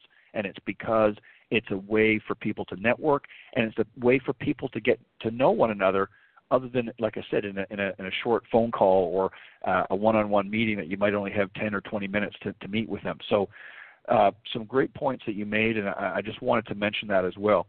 Now, I also want to talk about, obviously, SisterGolf. Now, you decided to take it a step further. You went out, you took that initial step and went out and learned to play the game a little bit, took some lessons, and overcame that initial fear. And somewhere along the line, the birth of SisterGolf came. How did that come about? Tell us a little bit about it.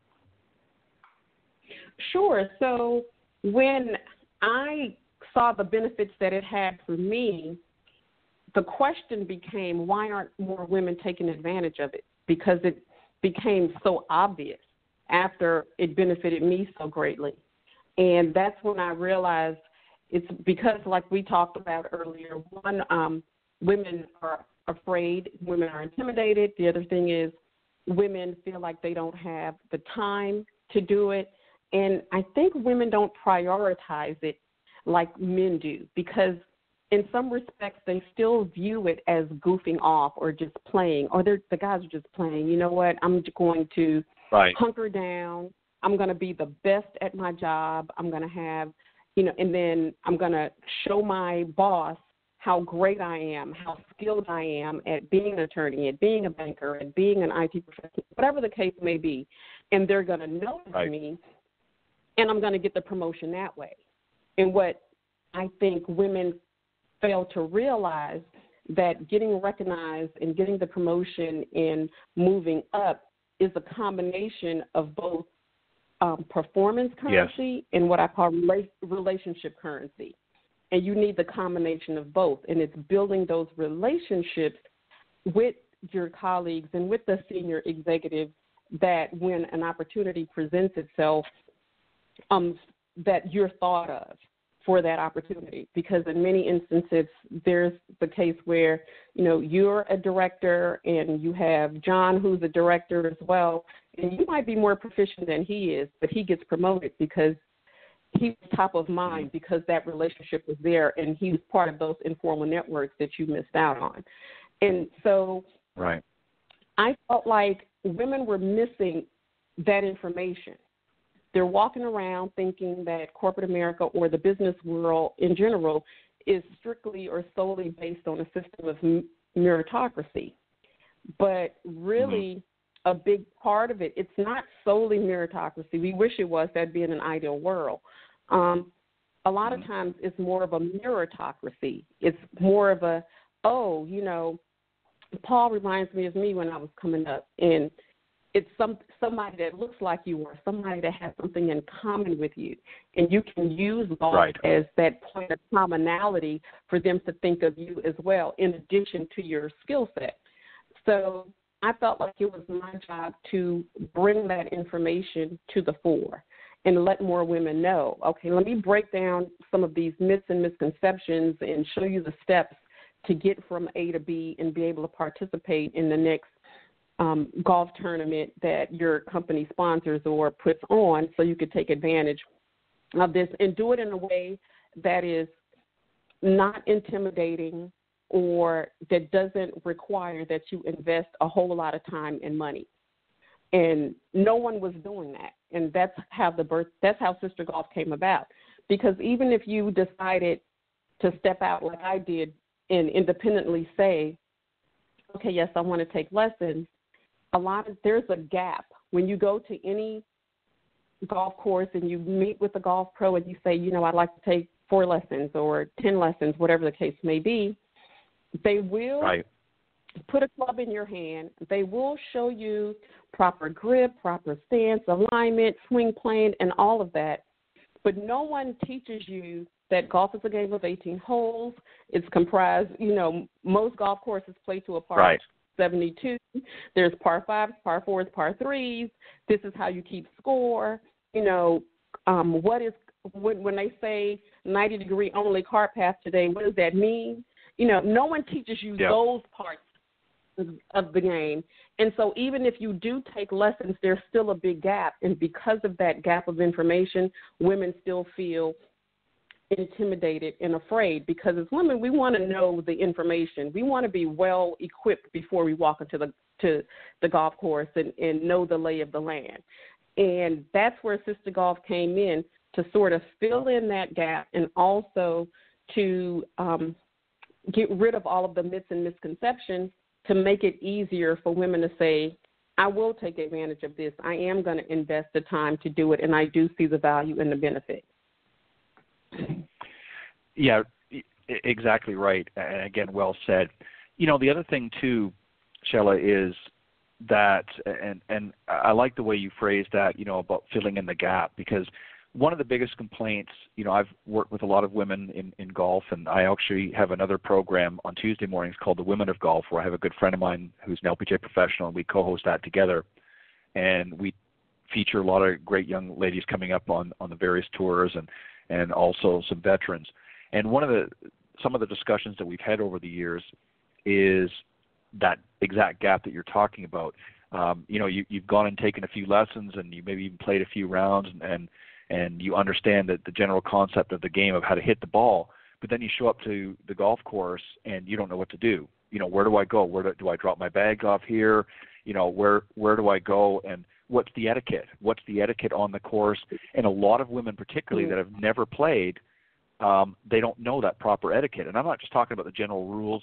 Obviously, unless you're playing in a special event, you can kind of get away with some of the rules, not necessarily follow them. But they don't know the proper etiquette. They don't know what to ask for. They don't know where to go. They don't know, even the pulling into the parking lot. They don't even know where to go Correct. from there. And that right there, right, they don't know, where do I check in? Is it like a valet? Does somebody come up and greet me like at a hotel? No. There's something you have to go to. And this is where I think if you have too many minuses and not enough pluses, then particularly women are going to shy away from it. They're going to say, well, this is just too intimidating. And by you creating this network through SisterGolf, what you're able to do is fill in, as you said, fill in some of the blanks, if you will, and fill in some of the gaps so that when they show up, even if they're not the greatest golfer on earth, which none of us are, they're going to feel confident because you've provided them with the necessary tools of how to get from point A to point B. And if they want to improve their golf game, well, then they continue to play and they work on the various things that their coach or their teacher professional has taught them. But as far as the day-to-day and the different things that they're going to be faced with playing golf and some of the terminology in that, some of that's going to have to be worked on themselves, or they can get involved with what you're doing and learn some of that firsthand. And you do a lot of great workshops. So talk about some of the workshops a little bit. Just give an example of maybe one or two of some of the workshops that you have. Sure. So what we really cover is exactly what you said, the rules of golf, the etiquette, things that prevent them from making faux pas where they're going to feel embarrassed, like, not knowing that, I shouldn't walk through somebody's putting line, or, just knowing to, be quiet when someone is getting ready to tee off or getting ready to take a swing. Just those little type of nuances that no one tells you, that you either learn by being embarrassed by. So we talk about those to try to get them, like you said, comfortable and confident that they know what to do when they get there and, how to dress properly. I had one of my clients tell me a story that her boss had invited her out to play, and she had clubs, and she hadn't really played before, but she accepted the invitation. And she went online and she researched what to wear, and she showed up in some golf shorts, and she had on a boat neck shirt. And while they were in the clubhouse, someone said to her, "So what are you here for?" And she said, "Oh, I'm playing in a tournament." And they go, "Oh, no, you're not with that shirt on." And she said she was mortified. Right. So, because she felt like, she thought she had done all of the research, and she said, luckily her boss was a member at that country club and told her, just pick out any shirt you want, and made it as painless as it possibly could have been. Right. So we cover things to get them prepared so they get past that. We go over general golf rules now. In 2019, they've updated the rules of golf and alleviated some of the stricter points to make it more accessible and more fun. So we go over those types of things as well. I really stress the importance of pace of play because, as they say, we don't care if you play bad, but we do care if you play slow. And as far as women is concerned, whether we deserve that stereotype or not, we just have this bad rap of being labeled as playing slowly. So I try to tell women, okay, keep the chatter to the golf cart. When you're on the tee box, it's time to set up and take your swing and not, halt the conversation right there because you want to be mindful of pace of play.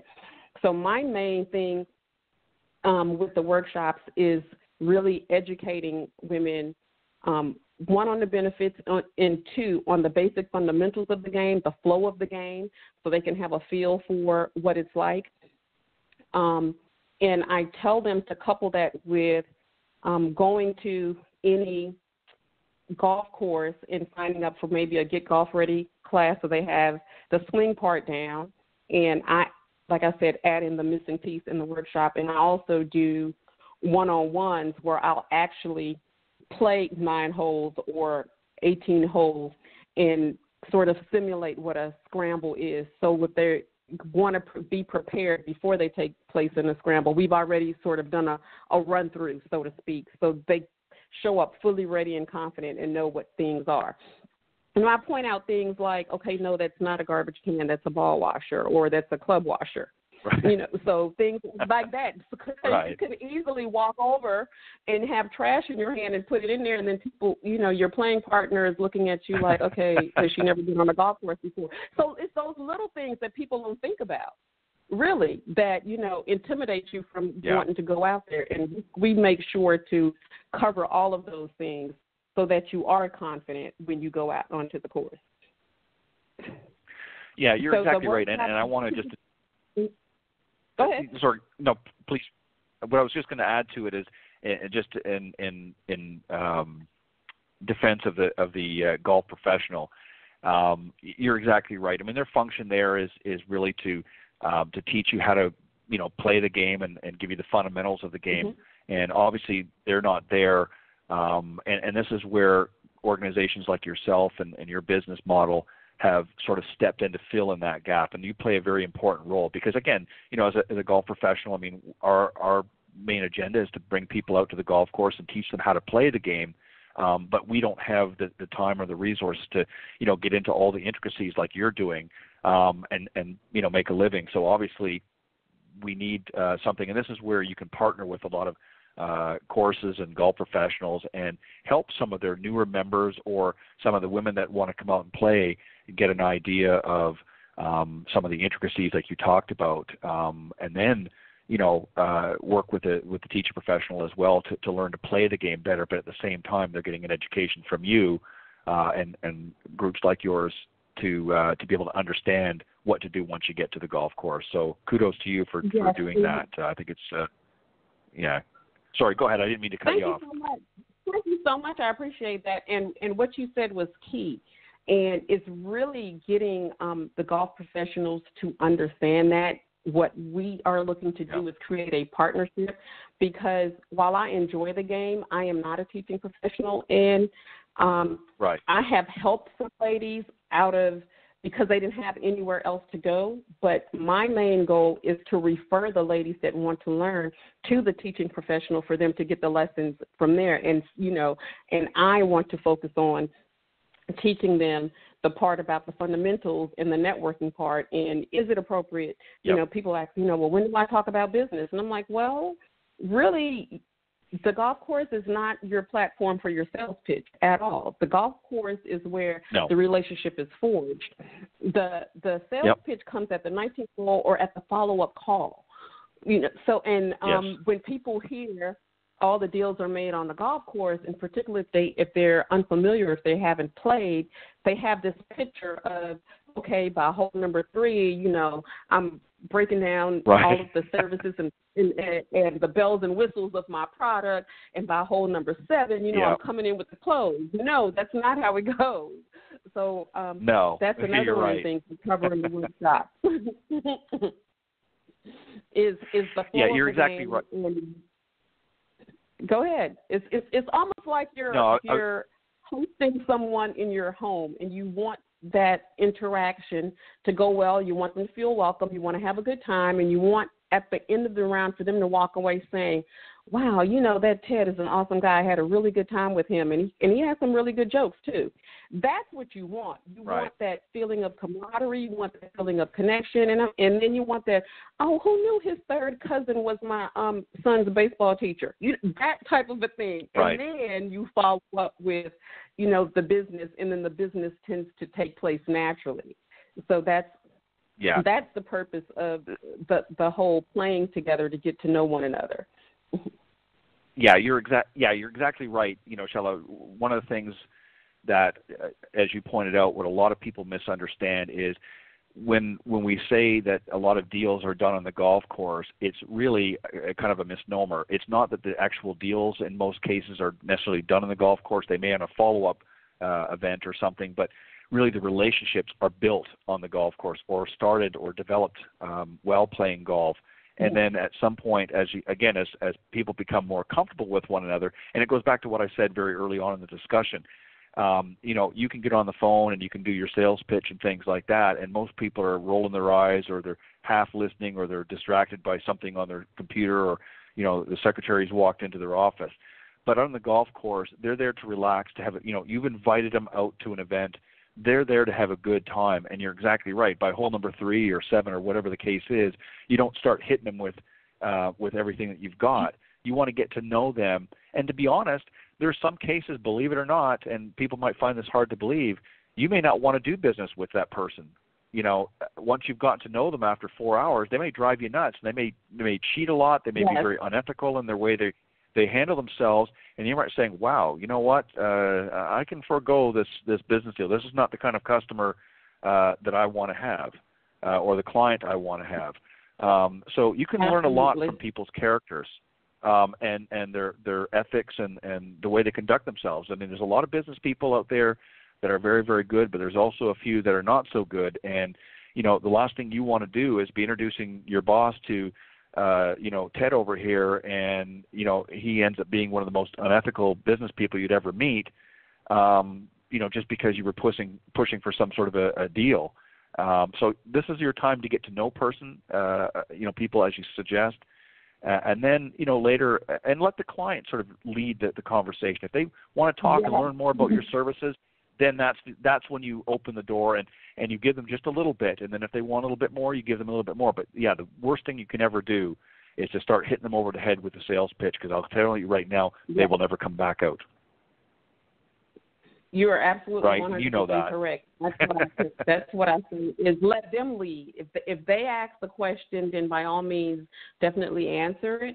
But you don't go prepared with your, PowerPoint presentation memorized in your head and hit with a different point on every hole. That's the last thing you want to do, because you'll never get invited back out again. Right, exactly. Because they're there to have fun. They're there to enjoy themselves.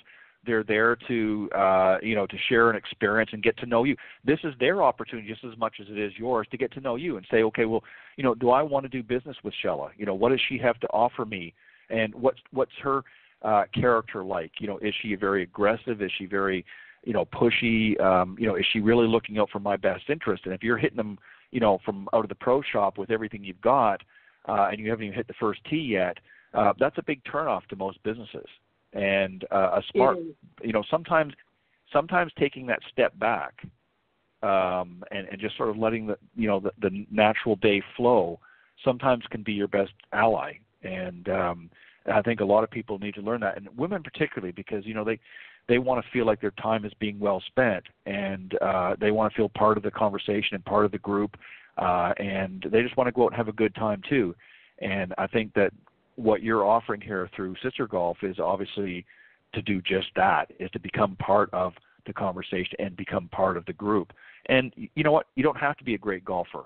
You can be the worst golfer on the planet. But if you go out there with a positive attitude and just have fun, regardless of how well or not you play, people are going to see that, and they're going to see that you're humble, and they say, hey, you know what? Yeah, you hit a crappy shot. So did I on the last 2 holes. And we're just out here having a good time and getting to know one another, and that's really what it's about. Sorry, I didn't mean to get on my soapbox there. No, you're fine. You're fine. You brought up a really good point. Go ahead. No, you had brought up a really good point a second ago, and I wanted to touch on that, which was, women want to feel like they're getting their point across or taking care of business. And I think a part of the apprehension sometimes for women is that they feel like the guys are out there playing or goofing off or wasting time, and they're not really working, and they don't see golf as an integral part of the business process. And they think, no, I have so much work to do, I don't have time to go out and play, but they don't realize what an impact from a business standpoint spending that time on the golf course with a potential client or with a colleague, what value that really brings. And as a woman, a lot of times I had to realize, even though I knew the benefits, I still had to fight my natural inclination to feel that way, because sometimes I would get invited to go out and play, and I'm like, no, I got all this work to do. I really don't have time to play. And then I would have to say, you know what, I have to take my own medicine and take my own advice where I tell people the same thing and force myself to go. And I'm always happy that I did go because I always walk away with a relationship that turns into, whether I learn something, whether it turned into a business partnership, whether it turned into a deal, it always made sense. It was always the better choice that I did say yes and accept the invitation to go play.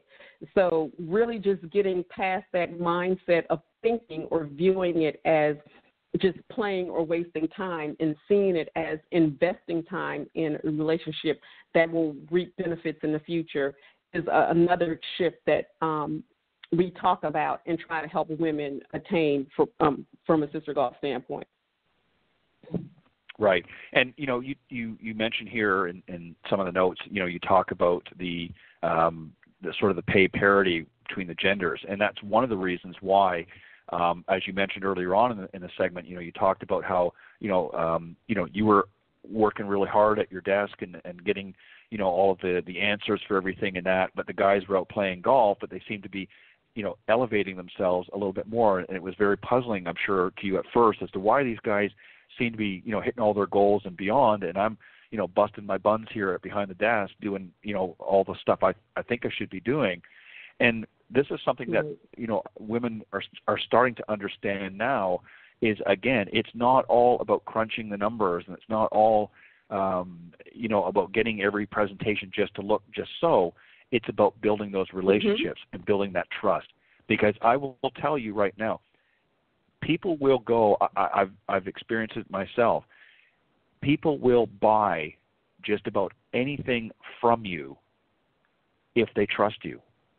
If you tell them that, hey, I've got, whatever it is, whether it's a financial package, whether it's if you're a car salesman or whatever the case may be, real estate agent, if they feel comfortable with you and they feel that they can trust you and rely on your judgment and you have a good rapport with them, you can pretty much write your own ticket.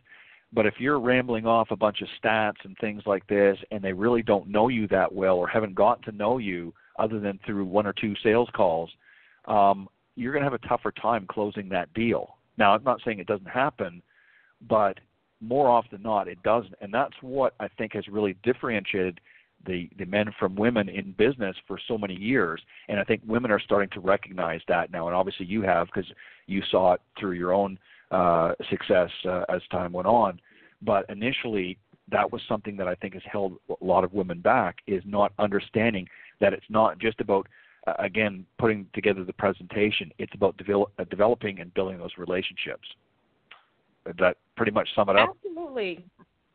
No, absolutely. And from a pay parity standpoint, some interesting facts that I had come across recently. One was a staff from NPR that said that before we arrive at gender pay parity from a legislative standpoint, where it's just accepted that men and women get paid the equal amount for doing the same job, it will be the year 2122. To further that statistic, I recently heard a talk from Sally Krawcheck, who is owns the company Elvest, which encourages women to invest, and that was Caucasian women are decades away from gender pay parity. Black women are 100 years away from gender pay parity, and Hispanic women are 200 years away from gender pay parity.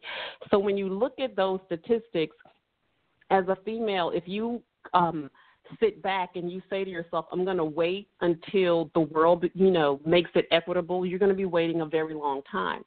So what I encourage women to do is there are things that you can do, grab the bull by the horns and take control of your own circumstance and do some things and put some things in place that can help yourself, because the statistics also show that executives who play golf make 17% more than those who don't. And then for executives who play golf well, they make 45% more than those who don't. Yep. So why not? And it's learning the sport and leveraging it in business is a lot cheaper than going back to school and spending $70,000 or $100,000 to get your MBA for maybe a $5,000 a year raise. So I'm like, look, let's compare the two. Which one is the shorter period of time and which one will have the greater return. So it's not that difficult to do, and you have it at your disposal, so why not take advantage of it? Yeah, and I could even add one more thing, which is going to be more fun. Opening up a bunch of books and to get your MBA or hitting or hitting the links, right? No, you brought up an excellent point. Yeah, you brought up an excellent point as well, Shella. I think that this is, again, I'm all for, closing that gap for pay, but I think that women need to understand the value and the potential that they have, and I think they're, in some ways, by sitting back as you suggest, I think they're doing themselves a disservice. You've got to take the initiative like you do. I mean, think about this for a second. Mm-hmm. Think back to 2000, 2001 in that range, before you took that sort of leap of faith, if you will, and decided to go out and give golf a try. Think of where you would be today if you hadn't have gone that route. Now, obviously, I'm sure you would have still been very successful, but you have to ask yourself this question. Would you have been as successful if you hadn't have taken that step? And I would probably say no. And that's not to say that golf is the end-all, be-all, but you recognized the value of taking that step, and you took the risk. And I think this is what more and more women need to do, is take that risk. And the ones that do, once they've done it, they look back and they say, God, I can't believe I waited that long to do something like this. Yes. And then they start to see the benefit. And that's exactly what happened to you, correct? Absolutely. And golf has opened so many doors for me that I would not have even imagined. Just the caliber of people I've met, the connections that I've been able to make, just the access and the proximity that it has given me in more ways than one has just been tremendous and too much to mention. And when I speak to other women who have also benefited from it, although they're few and far between, and we need a lot more of them, but the few of them that have used it as a tool in their career, they all have the same story. They're like, it was a game changer. It was a complete game changer for them. Yeah. In every respect, from an income standpoint, from an ability to move up the ladder standpoint, from an opportunity standpoint, just complete game changer. And like you said, and not to mention, it is fun, and it's, in addition to that, it's something that you can do well into your senior years. It's something you can do with your family. Yep. It's something that has a health benefit. I never thought myself to be an outdoors person, and because of golf, I have become an outdoor person. I love to be outdoors. So the benefits are plenty in number. There's a numerous amount of benefits from the sport. Although my approach to getting women in it is primarily from a business and a career benefit standpoint, but the benefits are too many to mention. It's something you can do with your family. It's just all around. I'm probably, which I laugh at myself because I think back to prior to 2001. If you had asked me, what would I be doing today in 2019? Would I be this owner of SisterGolf, the number one advocate of golf for women? The answer would have been a resounding no. So I find it really interesting how sometimes you just have to go where life leads you, and this has just been an awesome journey. Well, let me leave you with a sort of closing thought as we wrap things up, and then I'm going to give you an opportunity to let the folks know how they can reach out to you to learn more. I've always said this from a very, very early age. Golf mimics life in so many ways. And just to give you a very quick example, through life we have a lot of different trials and tribulations and challenges that we're faced with. And out in the golf course, we have the same thing, whether it be bunkers, water hazards, out of bounds, that sort of thing, and just the difficult navigation of getting it from the tee box into the hole in the green. And if you're able to use the skills that you develop to navigate along the golf course, it's going to help you in life as well. It's going to help you every time you're faced with those challenges. You're going to remember that hole number 15 on such and such golf course, that you were able to navigate some of those difficult challenges that you were faced out there. So when real situations come in life, you're going to be able to use the skills that you've learned out in the golf course, believe it or not, will help you in life. And if you really stop and think about it, there's a lot of truth to that statement. And that's why so many people are drawn to golf, because it is such a challenging game. It's demanding in some ways, but not as demanding as other sports. And again, as you pointed out, you can play golf well into your senior years, as many still do. And unlike many other sports, not that they're not great too, but they can be very physically demanding on the body, and you can't always play them when you're 70, 80, 90 years old. So and it's just a great way to get around friends and family and business associates and just have a good time together in a very relaxed and calm way, and get to know one another. And there's just a million, as you said, a million benefits to it. So for a lot of women out there that are listening to the show tonight, how can they reach out to you and learn a little bit more about Sister Golf? Where do they go to get the information? Sure. I have a website, which is www.sistergolf.com. I also have a Facebook page. So on the Facebook page, it's just facebook.com/sistergolf. I'm also on Twitter and Instagram, and on all of those platforms, it's just Sister Golf, @SisterGolf. All one word. Perfect. And what I'm excited and all of your also, go ahead. I was just going to say all your contact information is obviously on your website and through social media. So if they want to reach out to you, they can get you through those platforms, correct? Absolutely. They can reach me through my website or through social media, but I wanted to say I'm excited to announce that at the end of April, I'm going to be launching an online course.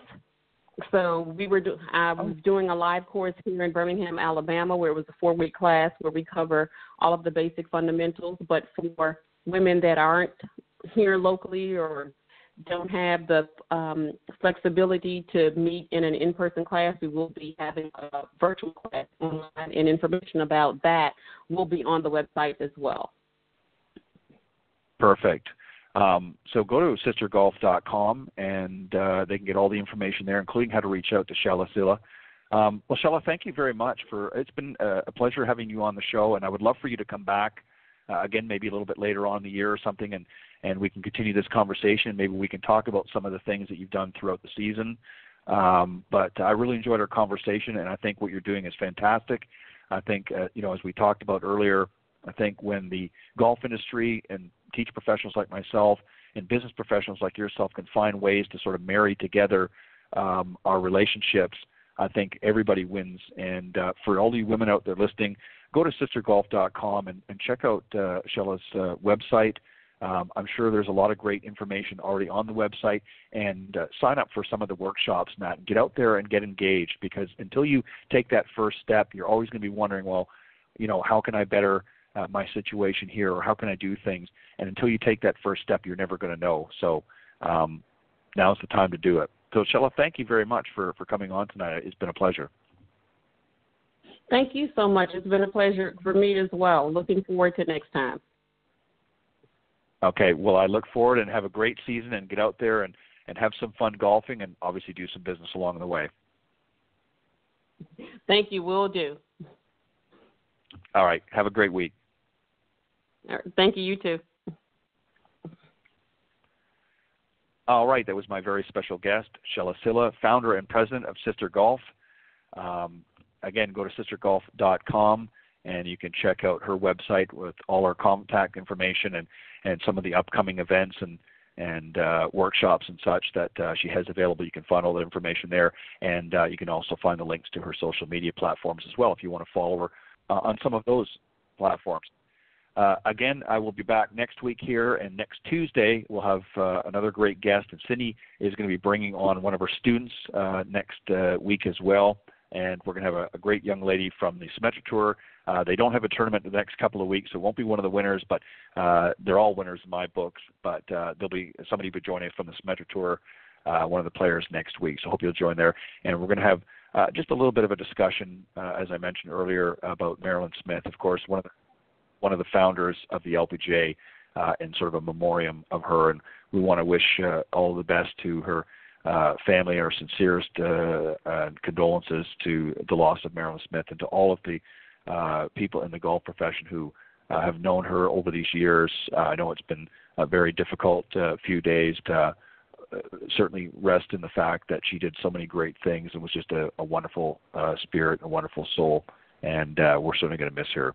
On that note, I will see you next week here on Golf Talk Live. God bless everybody and have a great week.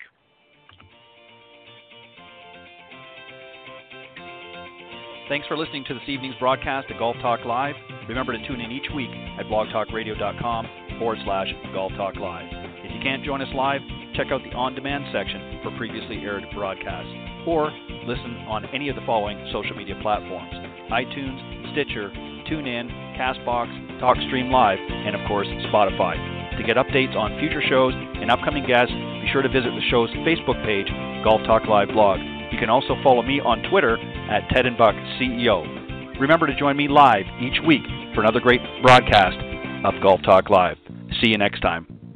This has been a production of the iGolf Sports Network.